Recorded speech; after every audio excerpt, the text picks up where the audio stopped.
BJP से ticket लेने के लिए लाइन पे लगे हुए हैं कि बीजेपी से टिकट मिले कि हम छप्पड़ फाड़ के जीत पाए।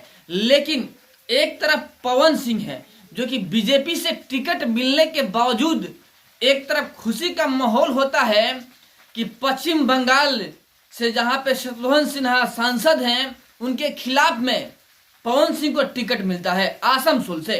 एक तरफ खुशी का माहौल होता है, उससे कल होकर ही पवन सिंह बोलते हैं हमें चुनाव ही नहीं लड़ना है और टिकट वापस कर देते हैं। जब इसकी पता बीजेपी को चलती है तो बीजेपी बुरे एक्शन मूड में आते हैं और फटाफट पवन सिंह को दिल्ली बुला। नमस्कार, आप देख रहे हैं यूथ इंडिया एनटीवी और मैं हूं आपका दोस्त राजा पांडे। बीजेपी के टिकट मिलने के बावजूद पवन सिंह खुश नजर नहीं आए। एक तरफ खुश नजर आया, कल होकर के दुखी भी हो गए, टिकट वापस कर दिए। आसनसोल से टिकट मिला हुआ था पवन सिंह को, जहां से कि शत्रुघ्न सिन्हा टीएमसी के सांसद है। वजह जो रहा हो, एक तरफ हवा बनाया जा रहा है कि पवन सिंह का जो गीत है जिसमें अभद्रता बताई गई है बंगाली औरतों के बारे में, जिसकी वजह से वहां के टीएमसी लोग हमलावर हैं।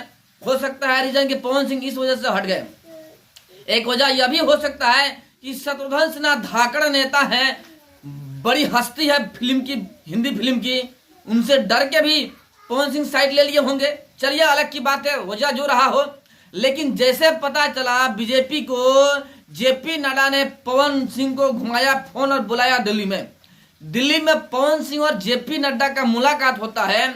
मुलाकात के दौरान क्या होता है अभी खुलासा नहीं हो पाया है। फिलहाल आपको हम पवन सिंह के जुबानी ही सुनाते हैं आपको हम क्या हुआ। सुनिए और वीडियो के शेयर जरूर कीजिएगा। हो गई, हमने अपनी बात रख दी है, आगे जो भी होगा अच्छा होगा। चुनाव लड़ेंगे कुछ भी होगा हम आप लोगों से शेयर जरूर करेंगे।